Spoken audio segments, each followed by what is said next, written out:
Aloha. Today is Monday, March 16th. Wow, not really a mouthful. 7:25 p.m. We are in the Bylaws and Platform Committee at the Libertarian Party of Hawaii. Uh, with us tonight, I'll go ahead and start us off, Madam Secretary, if you could do the roll call. Austin Martin, Present. Bryce Thon, Present. and I'm Abbra Green. Present. All right, cool. Minutes and revisions from March 2nd, 2026. Are there any amendments, suggestions on this? Any discussion? Does it need formal moving? Should it be moved? It's a part of Oh yeah, that regular agenda, set agenda. Yeah. Okay, any objection? Passes without objection. We'll move on to the agenda. Any discussion? Move us to a vote. Any objection to the agenda? Passes without objection. Cool. And we are caught up on unfinished business already, and we have moved through some pretty significant areas of the bylaws, hopefully leaving us with enough time to do kind of a final look over before the convention, special convention later this year, which we will need to get to doing a little more planning on that. All right. We have the floor open to discuss motions at the beginning, if there are any. Motions on Article 7. Motions on Article 7. Hearing none, we'll begin the read through on Article 7. If at any time you'd like to propose something, feel free to interrupt me or raise your hand or whatever. If I don't see your hand, just shout and say, hey, dude.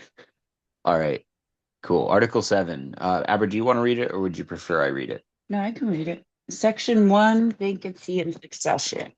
If the chair office is vacant, the vice chair assumes the role until the next state convention, unless the chair appoints another sustaining or lifetime member with prior executive committee notice.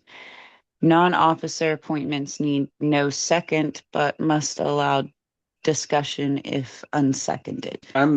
I don't like the language with unless the chair appoints another with notice. That's like being able to pick your own successor. I actually don't remember writing that. But at the minimum, that should contain a vote, but that vote would probably be invalid. I have a feeling there might be very little we keep in this section, so let me finish reading it and then we can. All right, go ahead. Because I agree. For other vacancies, the executive committee appoints a sustaining or lifetime member in good standing per Article 3, Section 1.1D until the next regular convention or special convention where the appointee is confirmed unless contested and seconded, triggering an election. Any vacancy should be announced and filled promptly by the state committee. I don't think that's really necessary word. I was gonna say, just on that, just delete special convention. Because you don't elect new members at a special convention. They can be confirmed there. I remember writing that. That was because we didn't want, we were still new and we didn't want to we have a ton of vacancies. Wanted to make sure that the party was able to have a say in the leadership change ups, and having a little more experience helps in knowing how that's navigated. So we could actually just keep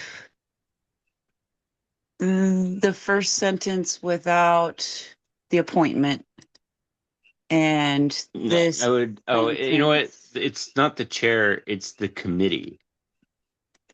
It's the committee. If the committee decides to appoint a new chair, right, then the vice chair would go back to being the vice chair. But I don't think you actually need to spell that out in the bylaws this way. What I would do is I would strike from unless until unseconded.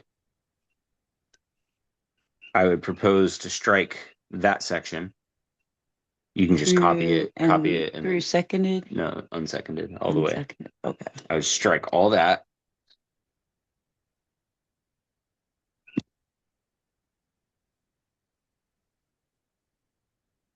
It's the sheriff's office.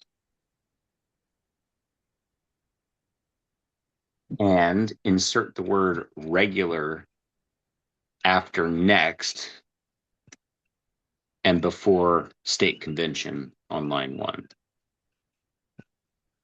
1. After Regular after. the word next on line 1.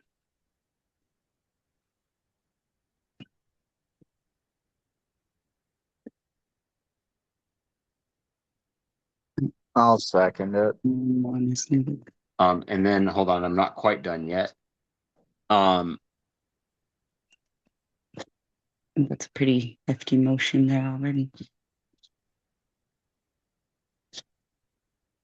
Yeah, I'll leave anything else to a separate motion.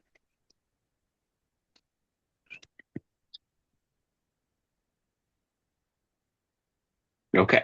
Any discussion? All right, hearing none. Any objection?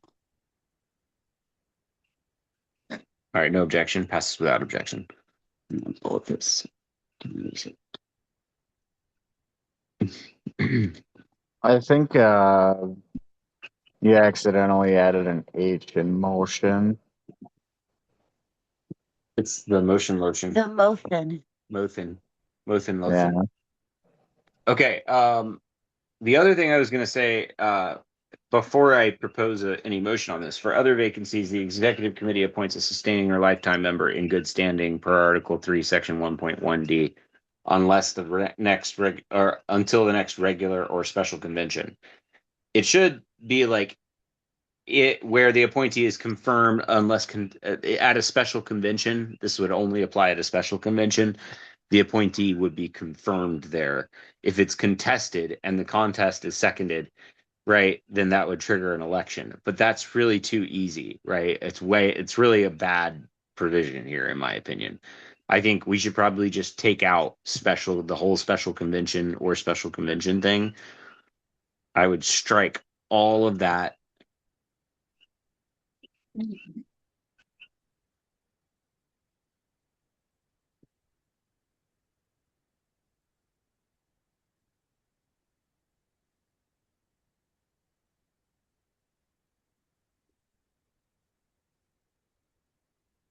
Right. And then I would also change the word should to a must or shall. Well, you don't want to obligate the place to be filled if there isn't No, it's a a way to timely fill. announced and should be filled. Must be timely announced and should be filled.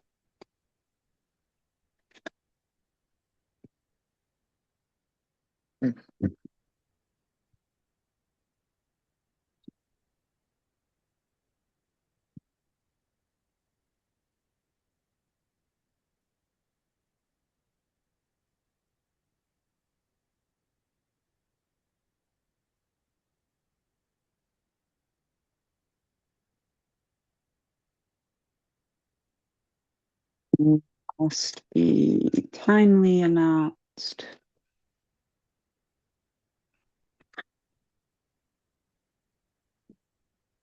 Or promptly announced.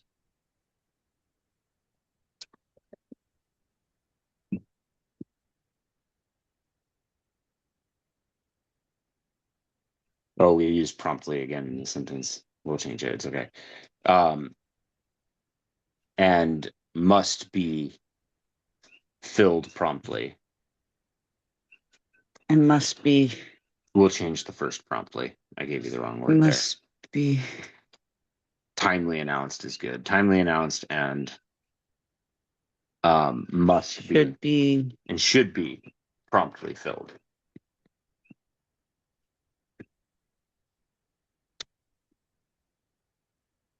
That way, if the board wants to maintain a vacancy for some reason, they can. Or if there's a nota, it's not a bylaw violation, right?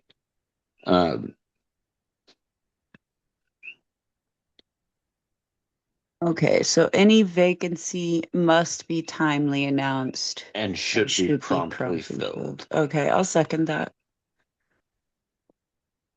Okay, any discussion?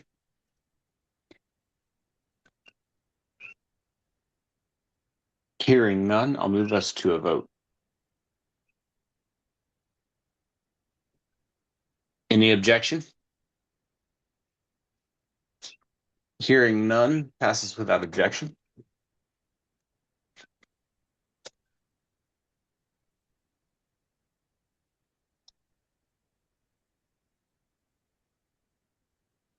All right, section 2, disciplinary actions. Except where otherwise stated, all party disciplinary proceedings shall conform to the parliamentary authority and these bylaws. Except where otherwise stated, all party disciplinary proceedings shall conform to the parliamentary I don't authority think you need a otherwise stated. or and these bylaws. I'd say change it to except where otherwise stated in these bylaws. And then strike and these bylaws from the end of the sentence.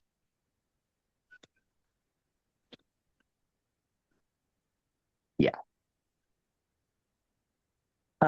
Because I don't want like policy manual additions trying to jump around disciplinary proceedings and trying to get around due process, Roner rights, and whatnot.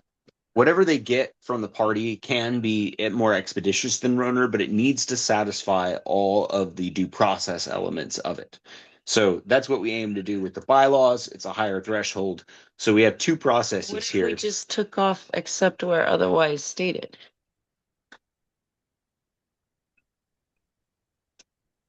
Yeah. Motion to strike. I'll accept that as a friendly amendment since it hasn't been seconded. Well, then I have to write Or yeah, down just motion by previous Abbra motion. Green. How about motion by Abbra Green? I'll second it. Cool.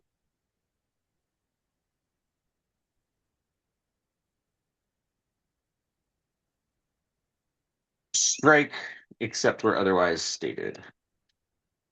Any discussion? All right, hearing none, I'll move us to a vote. Is there any objection to the proposal?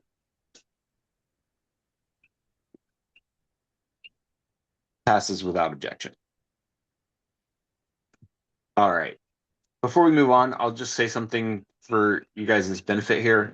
There are basically two processes that I was trying to outline when I originally drafted these. There's a process in the bylaws that allows you to do disciplinary action, and then there's the Roner process, which can be basically fall back to, right? So if somebody wants to use Roner, they can use Roner. It's more work, right? But they don't have to use the disciplinary bylaws. Likewise, if they use the disciplinary bylaws in this area, then they can depart from Roner in those. The goal is to keep removals difficult. But I'm not sure, like, not difficult, not like unreasonably difficult, but like where there's good cause, it should be streamlined and easy. Where there's no good cause and it's political, I want it to be a pain in the ass. So you guys tell me if I did a good job on this.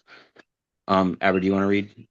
Number 2, accusing members shall in all cases where reasonably practicable attempt a good faith resolution per section 5.1 via the judicial committee or agreed arbiter. If unresolved, submit written notice to the accused and executive committee at least 14 days before a disciplinary motion is heard. 5 days for emergency suspensions per section 2.2. Okay, so one thing, I think we scrapped the judicial committee, and I don't think that we're going to keep a judicial committee. I don't think we have need it. the So ability to run one. So I think since we already struck judicial committee language, I don't know if we need a specific motion to do so here, but we can.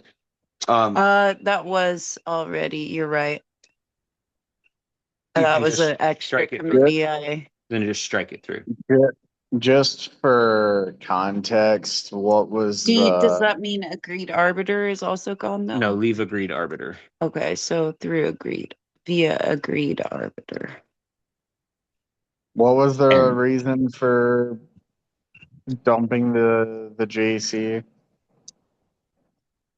we don't have that many folks that are willing to even fill board positions, for one thing. For another, at the end of the day, it's just another political board. Yeah, and we've seen already that when in times of conflict, participation plummets. So I think for our size, I mean, maybe down the road a judicial committee would be great, but I think that's a future bylaw that is not needed right now. And if we put it in the bylaws, then we're required to populate that committee, and it seems like a bad idea. it would, yeah, it would basically be So populated by the EC right Yeah, now. like right now, like either we'd have a bunch of overlapping members, we'd have a vacant and defunct ongoing bylaw violation, or we would have our worst haters, um, bringing challenges to their friends of everything that we do. Um, so no, that's fine. I just want to know the context because I can tell you from my own experience with my own state, and I think Stephen Ecker, who Austin may be familiar with, Abbra probably not, yeah, um, can attest that they don't solve the problem. we're kind of fucked because we don't have a JC Yeah, because yeah, our disciplinary duties were handed off to the bylaws committee, and we found out real quick how important it is to have people on the bylaws committee. yeah. Um, no, I get it. I mean, the only reason we even have a bylaws committee right now is because we're rewriting bylaws. So what I would do on that, and it's a good consideration. The first big problem is that we would need people to be able to populate that committee. Um, and then by putting it in the bylaws, not having those could be considered an ongoing breach. it would mean you couldn't really remove anyone until you have a full committee. And then only the committee itself could appoint people to that. I like the idea of having the oversight. I do too. I really love the concept of a judicial committee. I just think that it's extra weight and extra committee shit that the LPHI doesn't have any real use for. Um, if I had a judicial committee I could have appealed my removal to, they could have told the board to reinstate me, and the board could have functionally ignored them, and there wouldn't have been a damn thing I could have done about it unless I want to sue, right? Judicial committee, is that a Right. thing in Robert's rules or no? Yeah, I think there is a judicial committee that's optional in Robert's rules that we could populate. So as long as we don't define it in the bylaws, we could have a judicial committee, right? And in fact, we could even put it in this section to say that a judicial committee may be impaneled by the board, right? That would not be a bad idea. But it would need to be impaneled, independently or elected at convention or whatever. Elected's always better, but like And we even that would be difficult though, because you have four executive members, or sorry, five executive members, right? And you're voting potentially to remove one of them. So the board's already going to be like split. I don't know. yeah, I think the truth is that committees that are so dysfunctional that they need a judicial committee to override their decision making, right, are already in a pickle.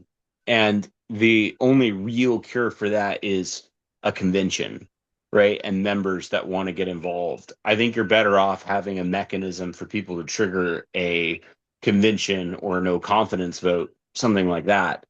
And even that's its own danger, right? The Judicial Committee is great if you can make it focus narrowly on whether or not the executive and state committees are following the law. And the bylaws. If you can make sure that that is happening, then great, but it's politics. And that's not how people are going to do it, right? They're still going to be people and they're still going to do the same shit, right? So a little bit of oversight's a great idea. I just think if we put a judicial committee on, we should use soft language so that the convention can decide. Maybe put it under conventions that the convention may decide to impanel a judicial committee of 3 to 5 people, something like that. No less than 3, no more than 7, something like that. I don't know. Right. And then that would have the ability to review decisions made by the executive committee or the state committee and, give it the same kind of narrow power that we see in the National Judicial Committee. I can spell that. We can put that on the side as a proposal to consider once we're done going through, I think. For now, we're leaving it out for simplicity. If we wanted to put it in, it would be easy and it would make sense to use it here. We can also, I can just note that on the agenda too for next time and maybe get some more feedback from our other committee members. Maybe they have some better insight on that. But as far as I know, that would just be complicating it for our group, I think. Yeah. I'll go ahead and continue this unless there's further discussion. Should we? Oh, it already passed. Yeah. Or go ahead, Abbra. Accusing members shall, in all cases where reason. Oh, I just read that one. Well, don't think you read B, if unresolved. Oh yeah, you did. Did we want to? Let's see. Accusing members shall, in all cases where reasonably practicable. It's either where reasonably practicable or in all cases. Right? In all cases where reasonably practicable, meaning if the person is not able to or willing to attempt a good faith resolution, that is something that you can note, right? That it was attempted and they refused. And it's unresolved, right? If it's unresolved, I think the only thing here is I would change the word a to any disciplinary motion.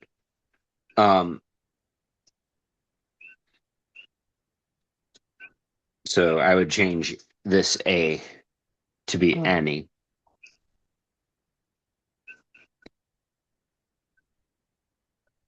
Before, okay. Meaning change meaning whatever time you bring the motion to do a suspension or whatever, right? There needs to be an attempt to resolve it at least 14 days before that motion is heard, right? So the timeline on the hearing, how fast, right? It has to conform to notice requirements for the meeting anyway, right? But it should be a 14-day timeline between the attempt to resolve it and the hearing, right? At least that gives it, after an attempt to reconcile, if reconciliation is possible, that gives the accused person 14 days to prepare to be able to defend against a disciplinary motion. That means more notice is needed even than that because you have to attempt a good faith resolution. I'm assuming that doesn't happen in a minute.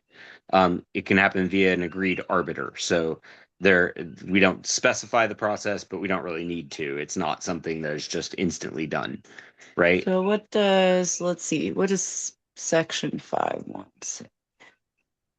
We didn't vote on the amend to any. Oh, I see.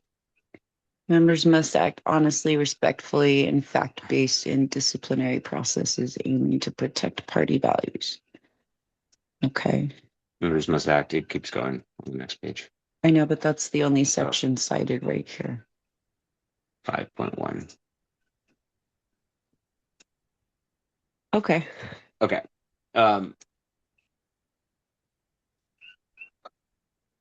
And then change A to any and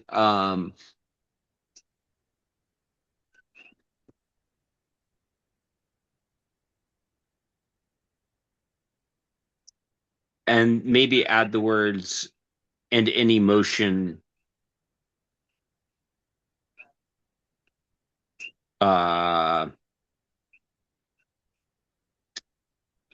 I would say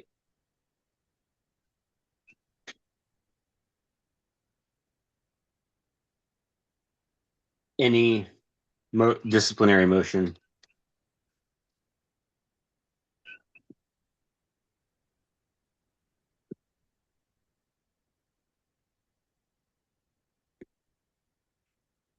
um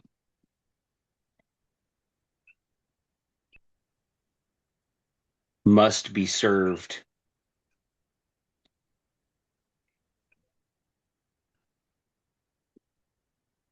I might change that to delivered.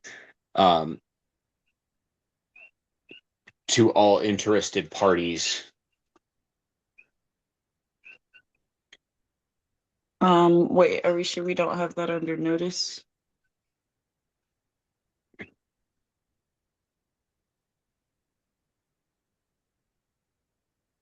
We I might. guess we don't. Yeah. We Okay. don't. Served.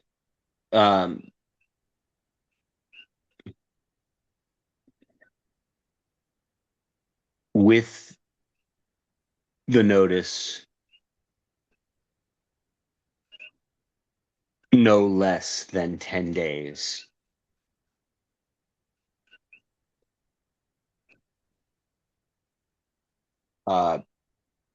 No. I still think that No, would no, go no. in the third section. I would say 30 days. Shouldn't that still go in the notice shall? No. Because Because the notice shall be it's delivered the with time, it's the practice of the accused to be able to deliver the motion on the parties, right? Oh, I'm sorry. No, yeah. 10 days is fine. So the idea is they have to try to resolve it. If they can't resolve it, right, then a notice needs to be submitted that is specific and tells everything that is going on, right? And a motion, right? The motion any motion to actually act on a notice for discipline, right, must happen itself no less than 10 days. So let's say we have an argument, a dispute. I think you're corrupt. I go and I try to settle it with you. We can't agree. So we're going to take it before the executive committee. I bring a notice saying what I think is going on. I'm not on the committee, though, so I have to present this to the committee. Let's say someone on the committee agrees with me and they want to bring a motion, right? The soonest they could bring that, right, would be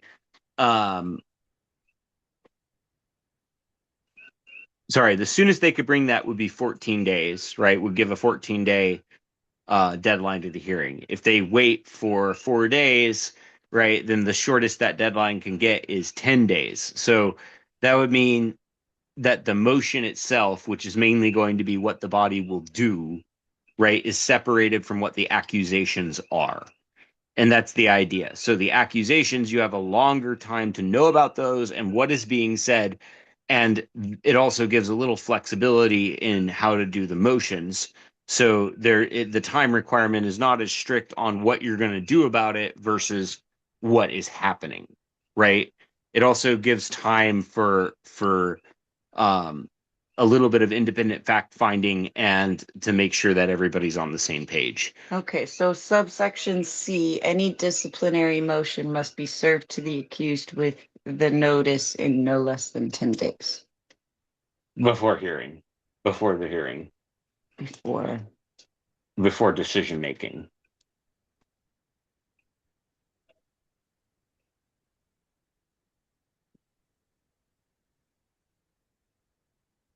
I'll second it.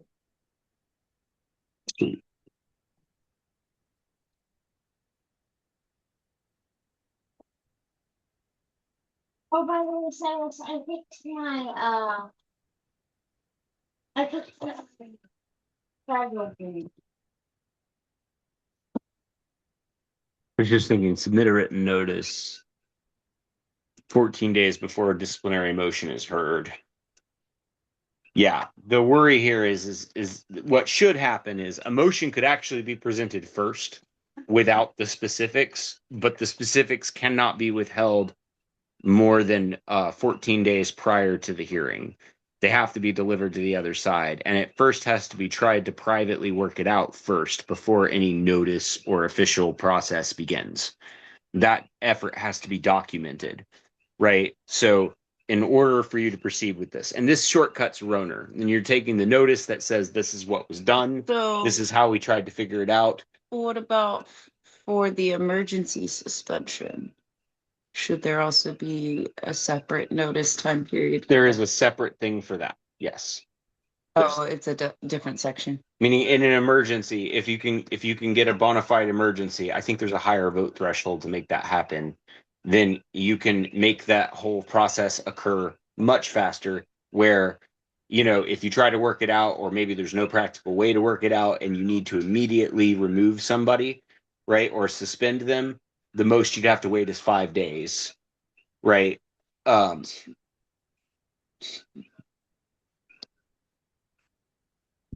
Wait. Section 2.2 would be here. Right? No, yeah. That's not right. I'm gonna highlight that and I'll add a note for later on. Okay.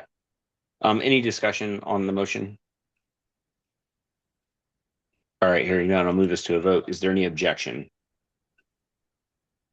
All right, hearing none, passes without objection.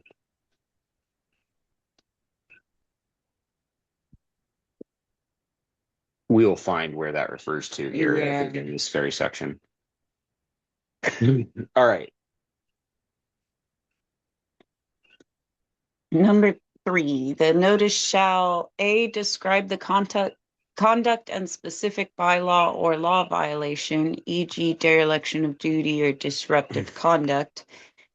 B, explain why discipline is warranted, provide factual support, specify the proposed action, e.g. censure, suspension, removal, and be certified under the penalty of bylaws violations. In one sense, whatever you propose to be done to someone else can be done to you if it turns out that you're a malicious accuser. That's part of the reason for the language there. But for a censure now, though, you disciplinary censure still requires disciplinary process. Oh, that's different than a Roner censure. Well, Roner has two kinds of Like censures. meeting. You can express disapproval on an action without it being disciplinary, right? Okay. But if you're going to find someone guilty and censure them as a punishment for the thing that they did, Okay. right? That's different than just expressing disapproval. So like changing a motion to thanks to a motion to censure is an expression of an opinion, right? Where it's like just a snap censure of something that happened and not necessarily any kind of fact finding necessary to prove guilt or innocence. Okay. Right. Whereas if there's some kind of fact finding or alleged violation of rules where the censure would be a punishment, then yes, it needs to follow disciplinary procedure. Okay. And D, this shall not be construed to limit the use of points of order or other rights and process defined in the parliamentary authority. That just answered my question right there. Yeah, so you can't use the disciplinary process against legitimate discharges of authority of office. Executive member may seek, we may want to lose the word executive. Member may seek suspension if immediate action is needed to prevent irreparable harm. Evidence shows the claim and the claim aligns with the bylaws. Evidence supports the claim. The truthfulness of the claim. So here's what I would do. I would omit the word executive, strike the word executive, and add the word truthfulness of before claim. Motion to strike the word executive.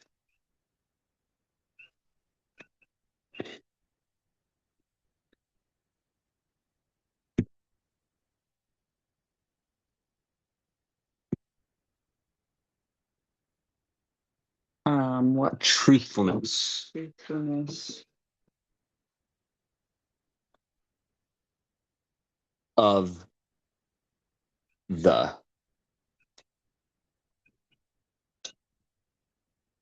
before claim.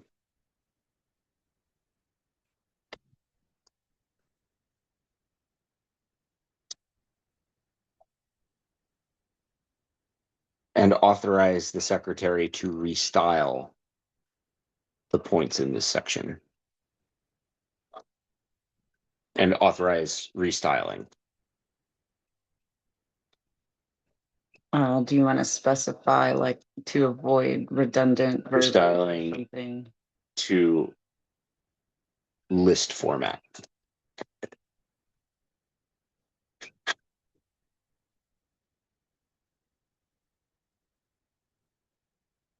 Restyling by the secretary. Let's just say restyling.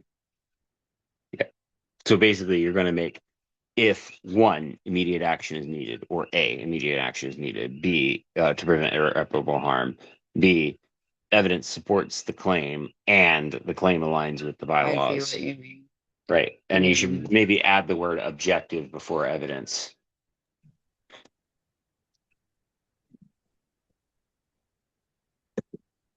You know, add the word objective before evidence. Or Yeah.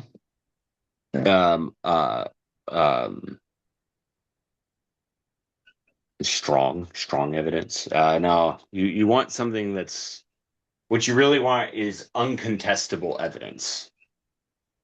Yeah, but I mean, that's going to be dependent on who files it and their viewpoint on what they're saying. So That's true, but it needs evidence. The higher we make the bar, the better, because you need a 2/3 vote to do this. So if you have evidence, it needs to be irrefutable evidence. It needs to be the kind of evidence that isn't subject to reasonable dispute.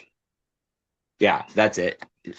Supported by evidence not subject to reasonable dispute. Meaning you can't just seek an emergency suspension of someone because you're pretty sure they're the one that did it and it's serious. You need evidence that is not subject to reasonable dispute. Strike executive, add truthfulness of the before claim, and authorize the restyling, and So then just comment. Before authorize restyling. Yeah, say add the word. Sorry. Before claim and add the word add the words not subject to dispute after evidence to reasonable dispute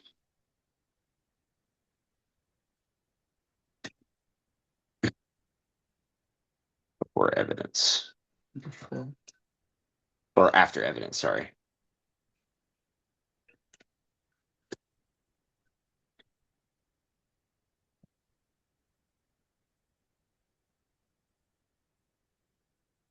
Okay. I think that's the motion. Is there a second? I'll second. Excellent. Cool. Is there any discussion? We're striking executive. We're adding the words truthfulness of the before claim. We're adding not subject to reasonable dispute after evidence, and we're restyling the secretary to support list formatting. So it'll be for A or for A, for B, for C, for D. All right, I'm going to move us to a vote. Hearing none. Any objection? Motion passes without objection. Excellent.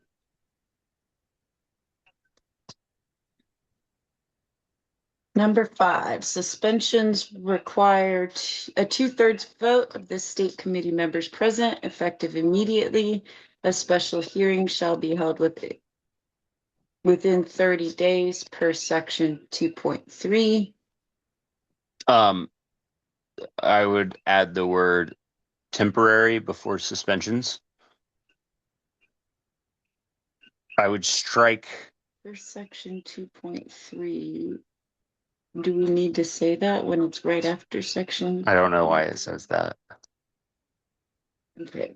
Yeah. That might have been from previous efforts where I combined sections, and I might have copied it from one redundant area into Article 7 and never changed the references.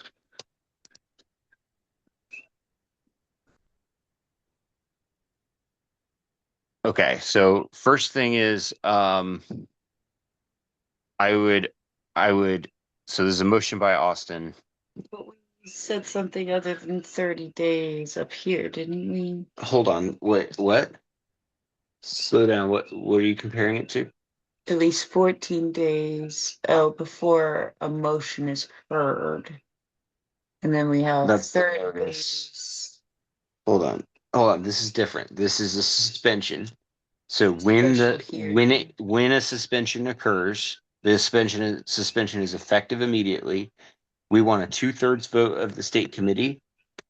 I was thinking about removing members present and making it the total state committee. So even if people miss, tough, you don't have the votes to remove somebody unless you can get enough people there. Make that a high bar, right? So suspension would require 2/3 of the members, 2/3 of the vote of the entire state committee. So my motion would be add the word entire before state committee and strike the words members present.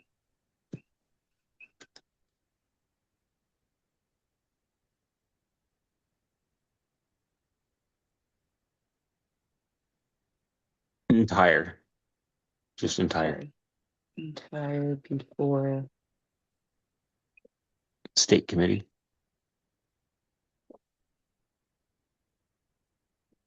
And strike of the members present. Oh, members present, just members present.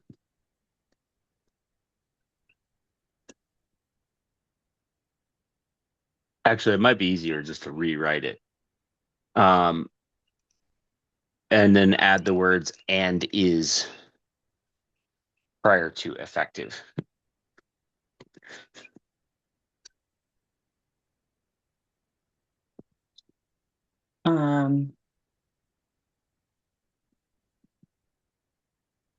And is before prior to effective.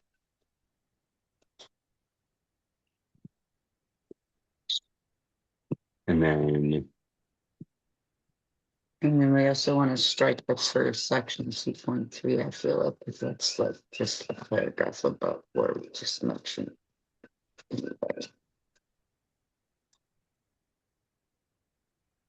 I'm sorry, and add the word emergency before suspensions.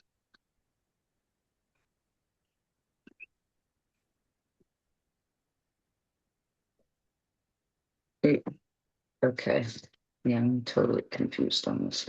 So the 5-day emergency suspension that can occur, right, requires a 2/3 vote of the entire committee, is effective immediately, and a special hearing has to be held within 30 days, right? Whether or not the suspension is maintained or is moved to full removal, right? So emergency suspensions,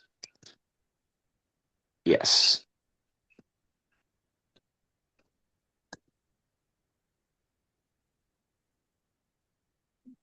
Okay, so I'm still confused as to like what's the difference between the 30 days till hearing and the 14 days till hearing that we did up here? Because those are two different timelines. So one is an emergency suspension. One is so look at So an emergency suspension takes longer to have a hearing? No. No, hold on. Look, it says 5 days for an emergency suspension. For section 2 point, it shouldn't be 2.2, it should actually be 2.5 emergency suspension.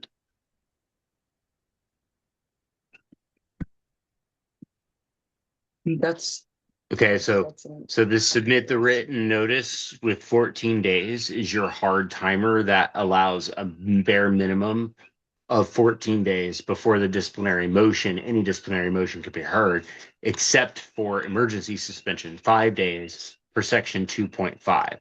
That gives 5 days to convene the entire state committee and to pass a 2/3 vote for an emergency suspension. And it doesn't nullify their due process. You still have to prove your case at a hearing, right? So this is enough to bypass the Roner, high bar of Roner.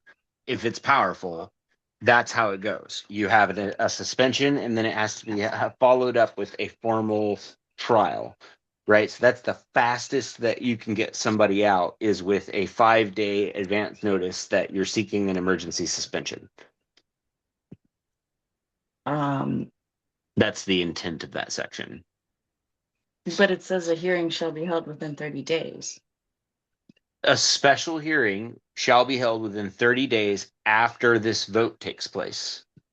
You can add the word afterward if you want. And afterward, a special hearing shall be heard. A full special, say immediate. So because that would call back to this section if we did it that way. yeah, no. So look, here's the thing. So you can seek suspension. We could actually move this into the suspension clause right here. We could actually move section 4 into section 5.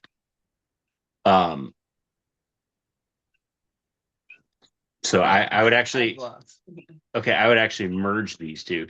So look, an executive committee member may seek, this will be just, a member may seek suspension if immediate action is needed to prevent irreparable harm, evidence supports the claim, and the claim aligns with the bylaws.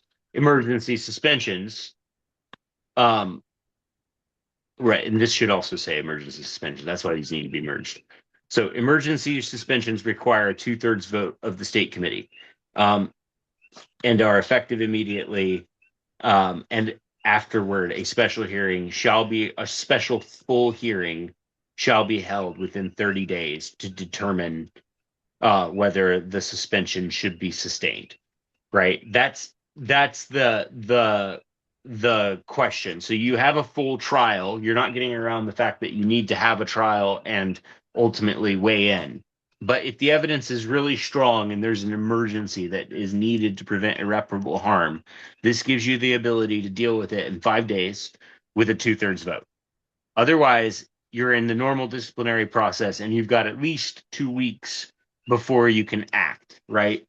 So this 30 days, It this sets it out longer for an emergency. this allows time for this process with the notice to take place, right? So if let's say that there's no notice that's being made up here, right? Or when the notice is made, right, after the attempt to resolve it and all of that, they go for emergency suspension. There's still going to be a motion to either sustain the suspension until the next convention or it expires, right? If it's not sustained, right, then that they would have a cause on these bylaws to go after for whatever reason, whoever falsely accused them. But if it's unresolved, right, written notice 14 days before a disciplinary motion is heard. The motion to emergency suspend is not, like, it is a disciplinary motion, but it is not this motion in question, right? We could change disciplinary motion to before a trial, but I don't think it's needed. This only applies to emergency My suspensions. question is the hearing here and the hearing here are the same hearing, right? Yes, but the emergency suspension is an optional thing. Emergency suspension. What's an emergency suspension? It's a way of dealing with irreparable harm that bypasses all of this. Right. So right here for a non-emergency, you have at least 14 days. And then for an emergency, you have 30 days. No, because that's 30 days after you've already been suspended.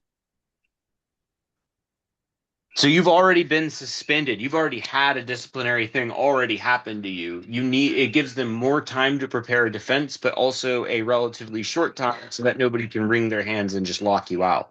The committee has to determine the question of guilt or innocence within 30 days. Right? The suspension does not decide the matter fully. Okay. It's an action. I'll trust you if you think that's clear enough. Maybe I'm just not seeing it. But I'm not really understanding what the issue is. Bryce, do you have an opinion? Not really, if I'm being honest on this specific. Abra's right that this 30-day timeline is longer, but it's not like, think about it like this. Held within 30 days is not a minimum time bar. That's a maximum time bar. Right. Right? So it requires them to follow this notice process, which should have already been started, right? So they should have already tried to work it out and all of that. So then at that point, within 30 days, the committee needs to make a decision, meaning you can't skip the actual disciplinary process by going for an emergency suspension. The suspension is temporary, right? Yep. You know what we could do to clarify that? If no hearing is held within 30 days, the suspension expires. That would achieve your goals. would you say add a new sentence And add new sentence to the end? that says if no If no hearing has been held, has occurred within 30 days to sustain or reverse the suspension. No comma, just within 30 days to sustain or reverse the suspension.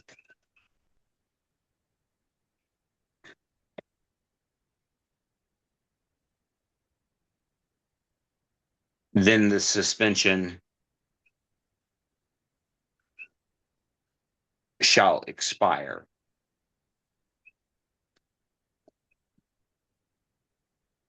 Okay. And Do we need the member to- shall be reinstated. I don't know if we need this portion of it necessarily. We Yeah. could do if no hearing has occurred within 30 days, the suspension shall expire. Right. And the member shall be restored.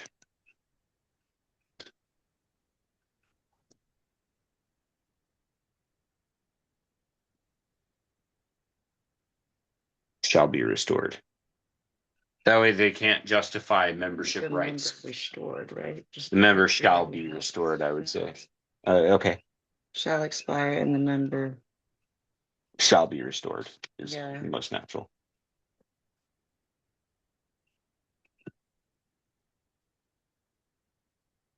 Okay. Motion to add the word entire before state committee, strike members present, add and is prior to effective. Add quote and is prior.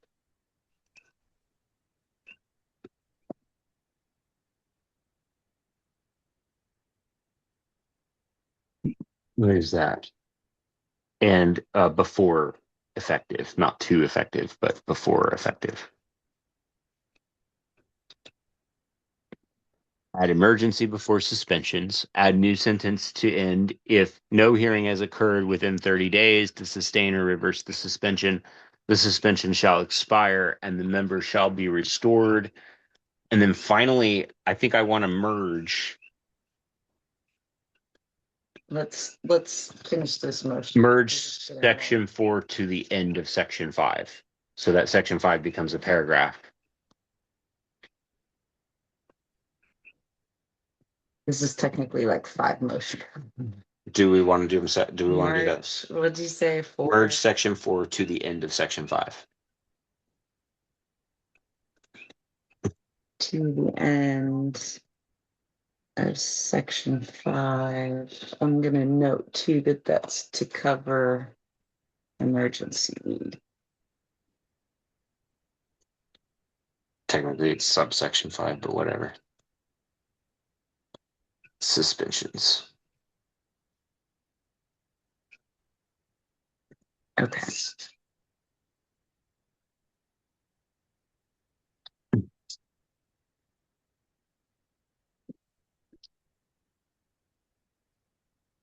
Okay. I don't think there's anything else I want to do to that. I'll be the second for your motion. Sweet. Thanks.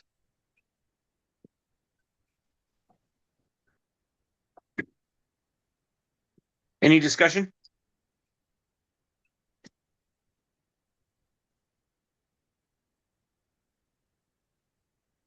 All right. Calling us a vote. Any objection? Hearing none, passes without objection. We're making it through this pretty quick. This is good. Go ahead. Hearings occur within 35 days of notice, 30 days for suspension. So not sooner than 14. Not sooner than So 14. confused. Not sooner than 14. Not later than 35. What? Why does it say 30 for suspensions though? 35 days of notice, 30 days for suspensions.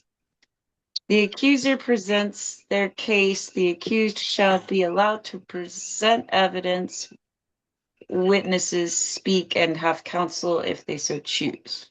On the 30 for suspensions, change it to that's just a I don't know how it happened, but it's a miscalculation. It should say 5 days for suspensions.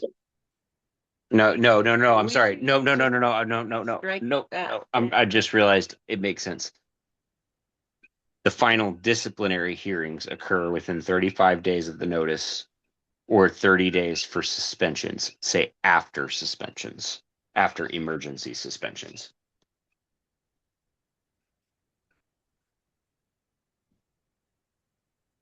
Motion to change 4 to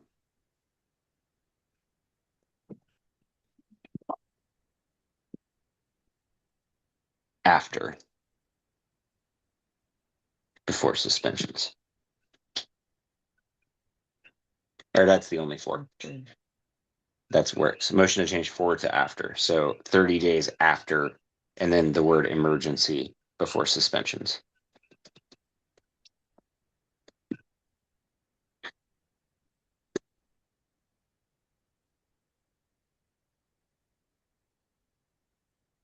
Before suspensions, yeah.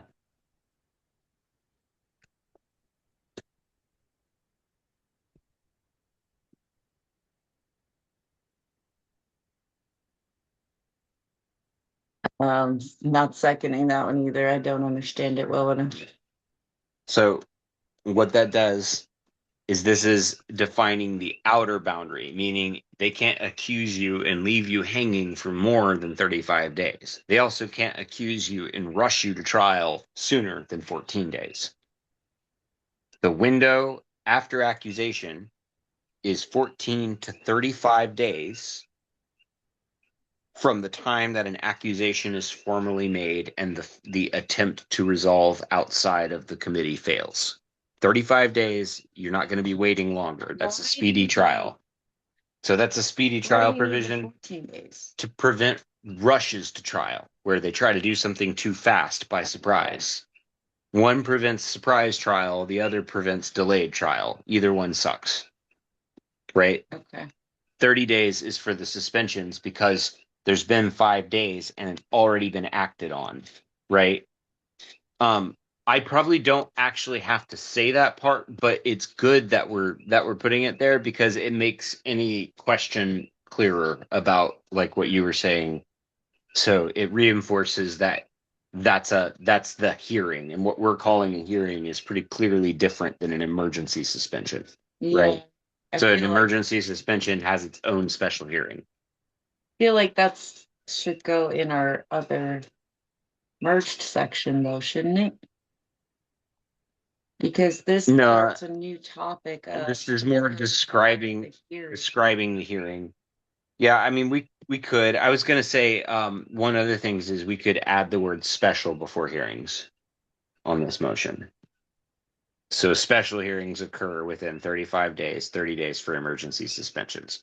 What's the difference between the special hearing and the hearing? Under Roberts, it has to have certain notice elements, and it has to clearly say that it's a special hearing for it. So it's separating it from other business so that it doesn't get mixed up with other stuff. We really want like it to be a special meeting, ideally.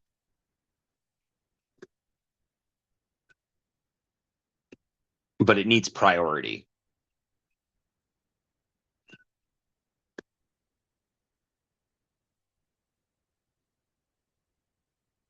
Okay. I like with assuming that those changes are there, I don't think this needs to be merged or anything. I think it works because it's now defining the hearing itself, moving on to the hearing proper. It defines the outer limit of when they can occur and what must take place. The accuser presents their case. The accused shall be able to present evidence, witnesses to speak, and have counsel if they so choose.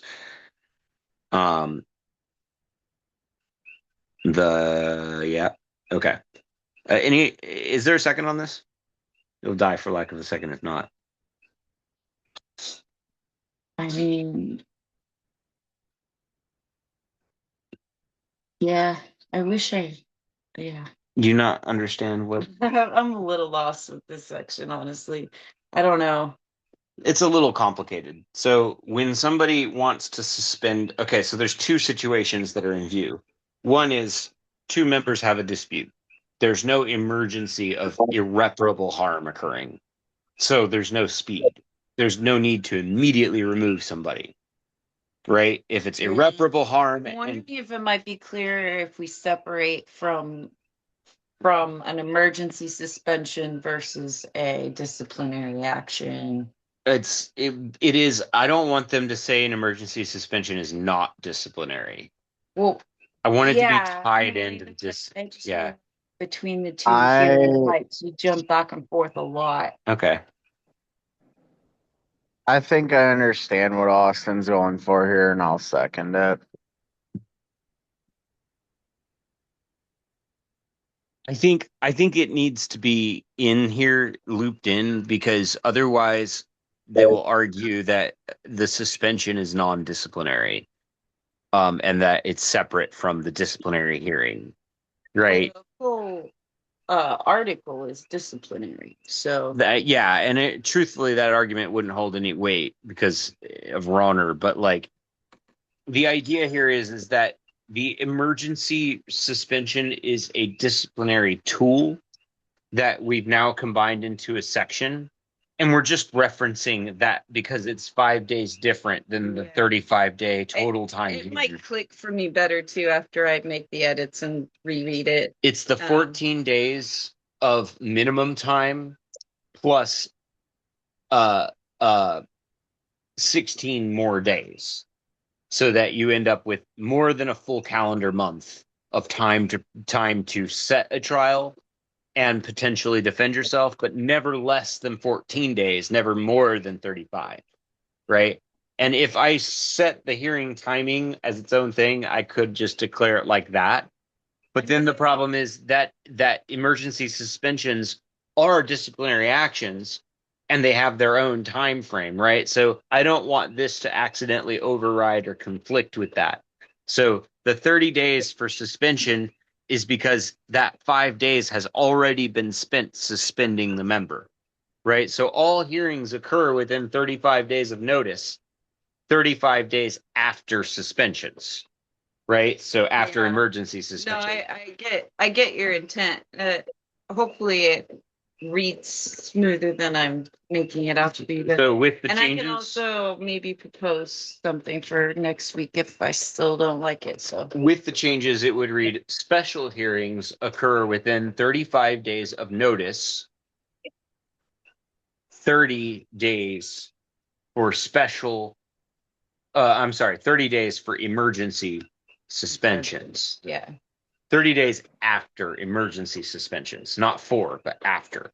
So this is marking it as a timing feature. So this hearing that we're about to describe must occur not later than 35 days, and the note from the notice, and that's 30 days from a suspension.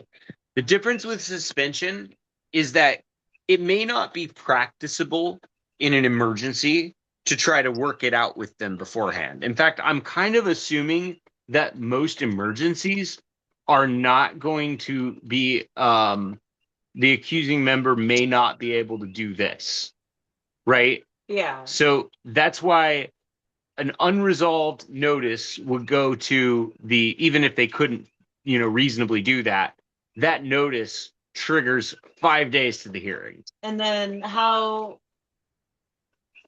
right? So is it determined whether it's an emergency or it has to meet the qualifications that we set up here, which is you can seek emergency suspension if one, immediate action is needed to prevent irreparable harm, two, evidence not subject to reasonable dispute supports the claim. And I think we should actually strike this No, I mean emergency though. EG right here. I think EGs probably don't belong in bylaws in general.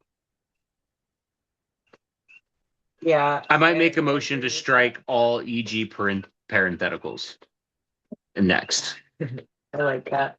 Okay. All right. Any other discussion on this motion? All right. Hearing none, I'll move us to a vote. Is there any objection to this?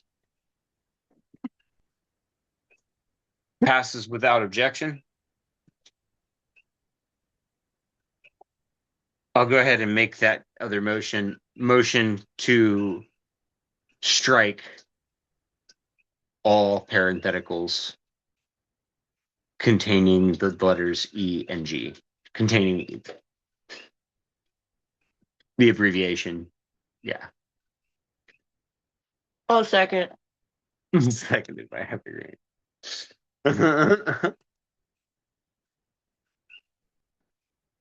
I never liked those. I could change them all to IE, and it's much better if it's IE. EG drives me nuts. That's how you know I copied and pasted from an AI.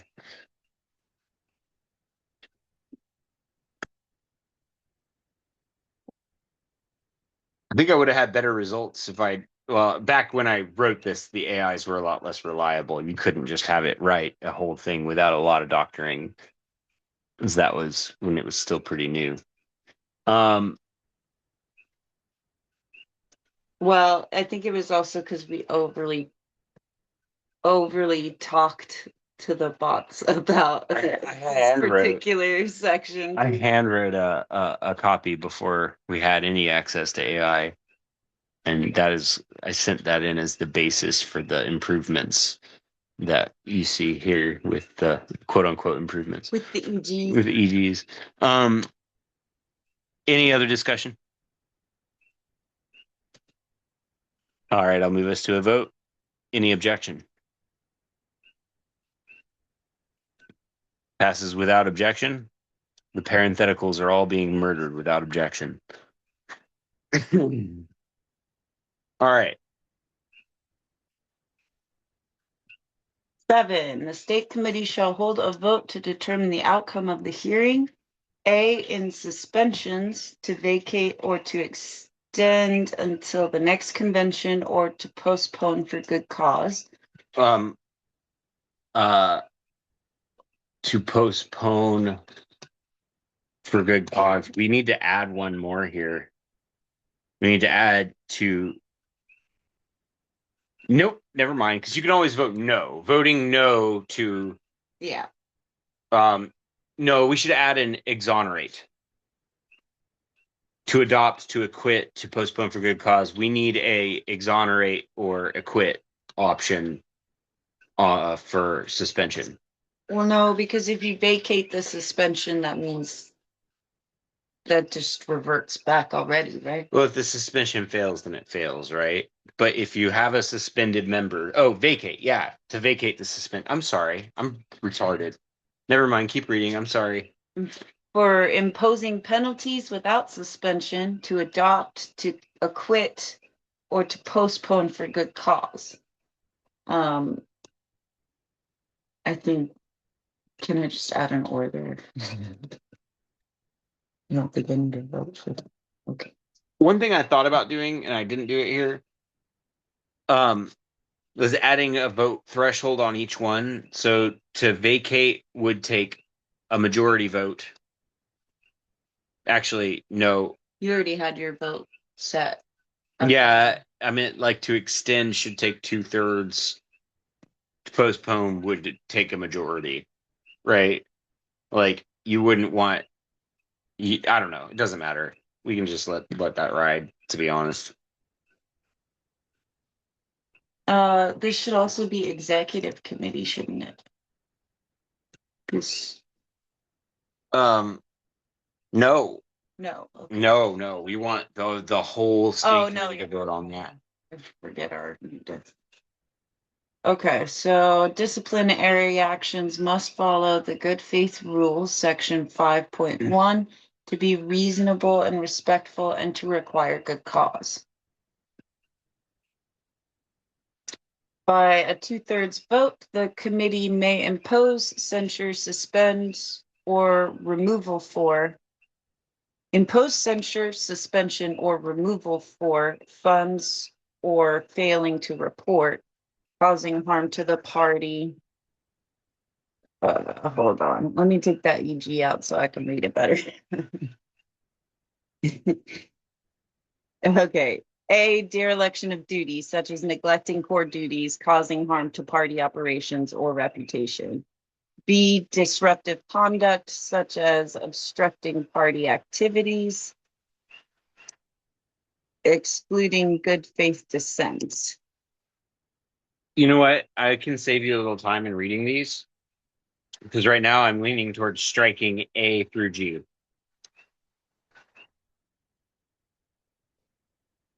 Sorry, I making sure mean, there's no more. I would change this to basically cut from the word for all of these off and say by 2/3 vote, the committee may impose. Actually, just replace all of this with impose disciplinary actions, non-disciplinary outcomes. No, may impose disciplinary actions. well, we already have 2/3 vote above. So is that really saying? Is it in the same section or is it in the emergency removal section? After there's Suspensions require a 2/3 vote. yeah. So we didn't define it here, so it needs to be defined here, right? By a 2/3 vote, the entire state committee may impose disciplinary actions. Non-disciplinary outcomes do not require. No, I don't think you have to say that. Okay.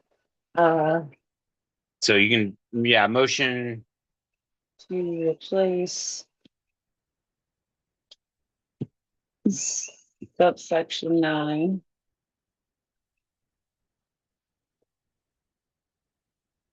With, yeah, there you go. And then just copy by 2/3 vote. The committee may impose disciplinary action. Or say, no. Say all disciplinary actions. the entire committee. And can I actually just save you a little time here and just say, where's the undo button?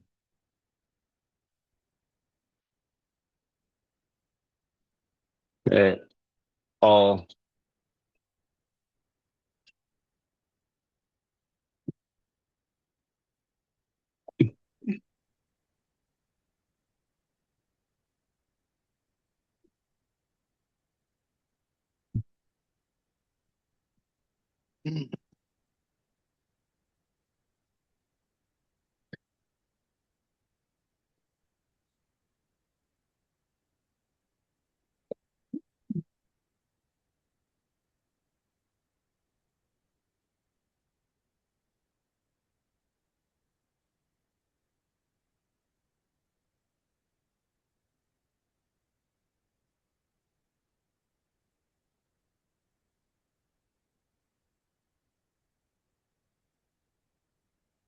I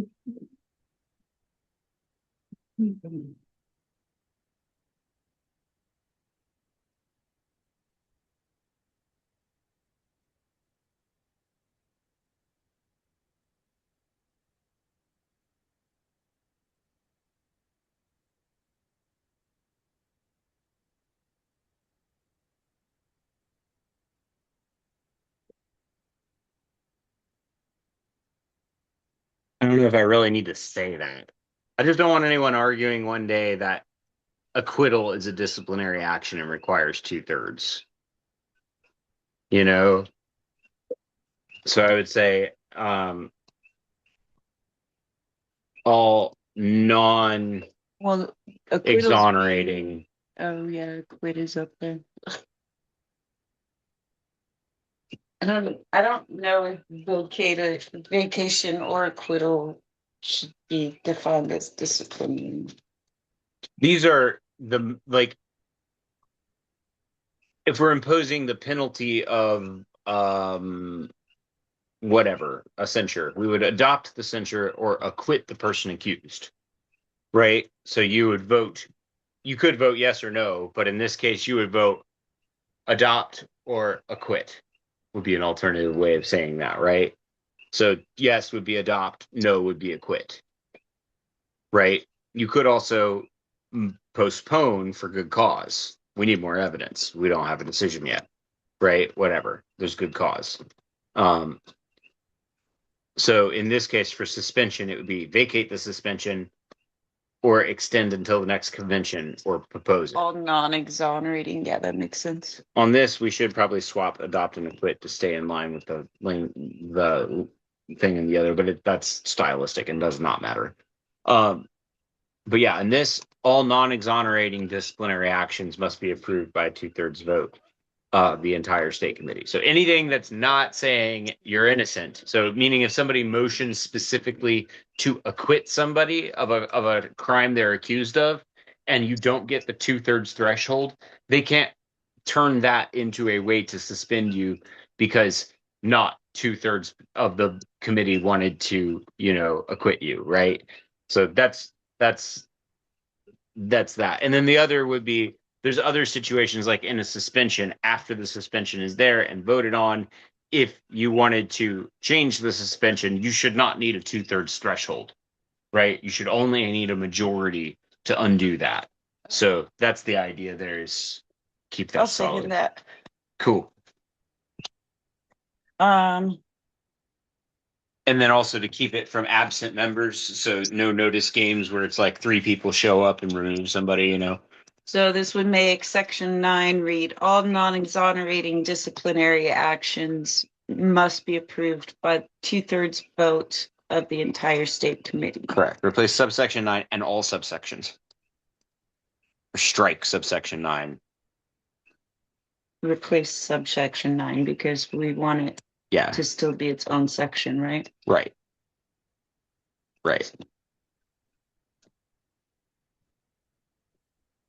And strike all subpoints.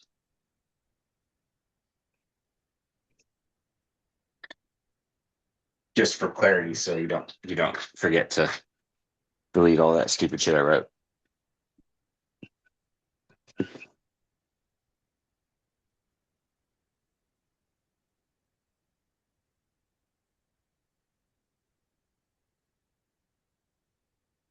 Perfect. Any discussion?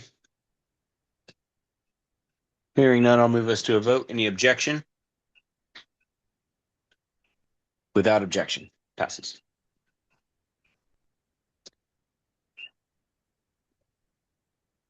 Probably have cut like a page of content out of here just today. Yeah, we're already, as of the beginning of this meeting, we're down to 11 pages. We're down the last page. This is great, guys. So this is momentous. Appeals.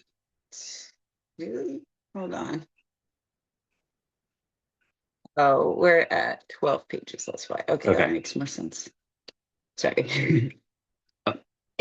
Section 3, appeals. This might be an issue. But go ahead. Members may appeal disciplinary decisions to state committee within 60 days of their hearing via written notice. Members may appeal disciplinary decisions to the state convention via written notice to the state committee no later than 14 days prior to convention. Appeals are added to the next agenda. A 2/3 vote of members present may reverse the decision.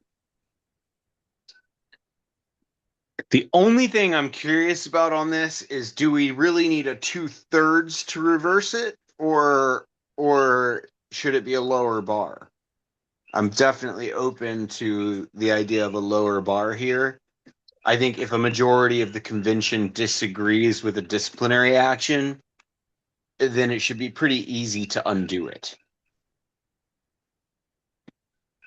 I like the 2/3. I feel like if it's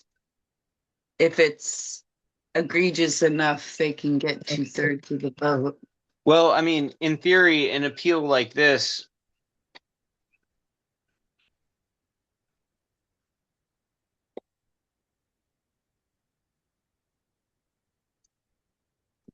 it takes 2/3 to impose a disciplinary action, right? But if the committee wanted to change its mind and you lost that 2/3 majority, it would be right to make the threshold easier to reverse it, right? Because it's going to be harder to convince people to change their mind and re-raise that issue and then get to the point where you have a majority that are willing to change that. You'd have to basically get a third of the committee to swap, right? In which case, if you did, there's a good chance you don't deserve whatever was done to you, right? But if you're one member shy of flipping a whole third, you wouldn't be able to fix that problem, right? So I think just getting a majority vote for reconsideration would be a difficult enough thing. Getting 2/3 of the committee to rescind their thing is just not going to happen. 2/3 of the convention, maybe, but only in super egregious cases. I think it should be a majority, but I'm not going to make that motion. I'll let one of you guys do it if you agree with me. I think if I had been suspended, and again, this is really not even dealing with suspensions, because suspensions automatically go to the convention. If they're continued there, this would be like any other disciplinary action that you want to contest. So fact is, most people aren't even going to take the time to use this. And if they do, I don't want it to be an unrealistically high bar. What do you think, Bryce? You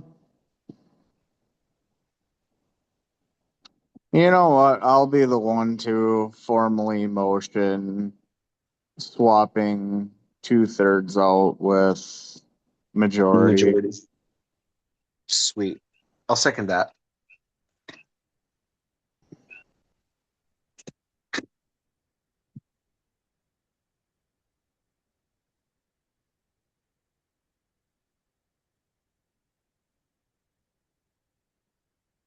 Let's see what says.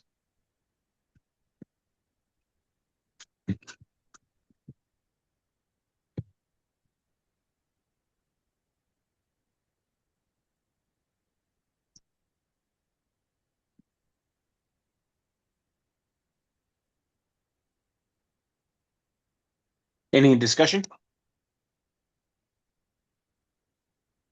All right, moving us to a vote. Any objection? Passes without objection.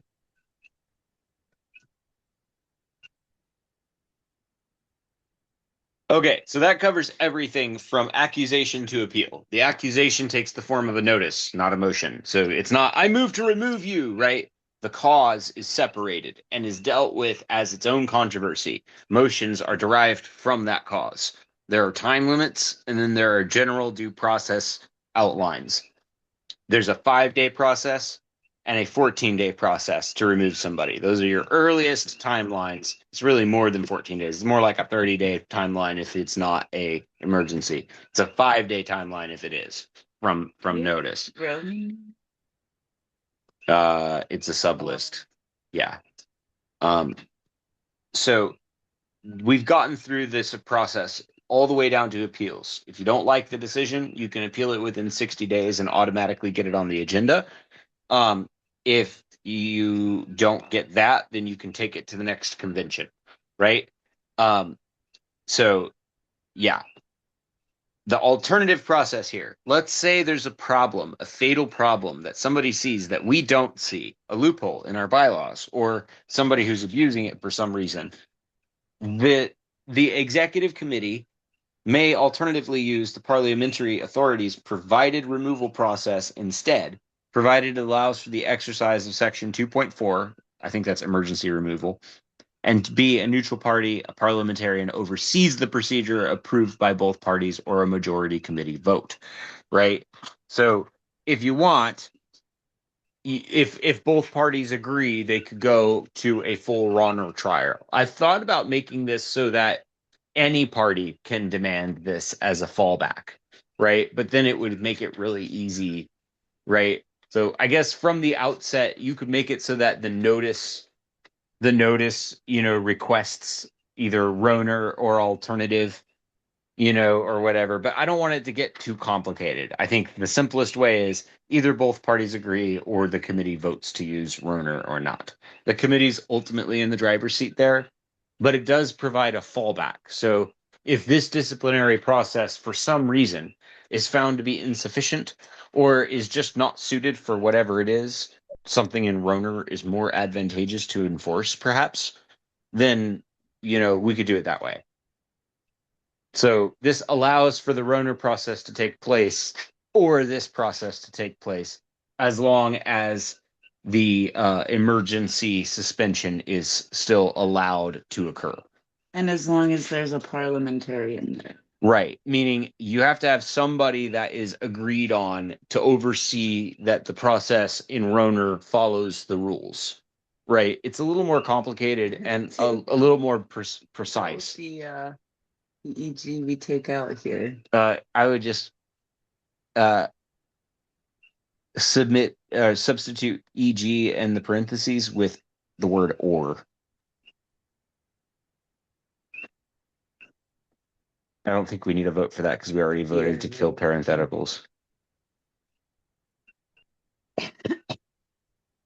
With the letters EG in them. Okay.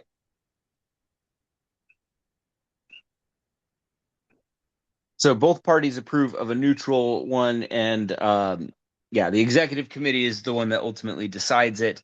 I thought about again adding it so that the I would like it if the defendant could demand an alternative process, but that I think is just too much. It's a little over the top. This is not a court. It's we don't need that much. So I'm in favor of leaving it. We can move on unless there's any other thoughts. It's good to me. Section 5, conduct standards and disciplinary actions. 1. Members must act honestly, respectfully, and fact-based in disciplinary processes aiming to protect party values. Number 2, members must act in good faith. Bad faith includes false complaints, misrepresentations of facts, or bypassing bylaws for personal gain. Number 3, due process must be respected. I don't think there's anything to complain about there. Just defining bad faith a little bit, false complaints is hard because, it shouldn't be. Everything depends on reasonableness. All right, we can call it here, and we'll still have a couple of meetings left. To call it here, I think, because I want to get Ken Schooland involved with the county affiliates. Yeah, that's kind of what I was thinking too. All right, cool. I'll entertain a motion to adjourn. So moved. Is there a second? I'll second that. Is there any objection to adjournment? All right, hearing none, we are adjourned. Thank you guys very much. We look forward to the next Bylaws and Platform Committee meeting next month. We will complete our read through most likely at that time and we will have subsequent meetings. Hopefully, time for some subsequent meetings to do kind of a full Platform. platform. Yeah, After bylaws. platform is after bylaws. I would like, while we're going over the platform, if we have time to do a have a final compiled version of the bylaws that we read over in a meeting at least. Yeah, I intend to at least do that for a video at the end of our YouTube series, if nothing else. Yeah, that way we can get as many eyes on it as we can and catch anything that we might have missed. Because we can always push platform considerations along further, but the bylaws are a lot more urgent. Okay, cool. We are adjourned. Thank you. I'm going to stop the recording. Thank you for joining us. Aloha.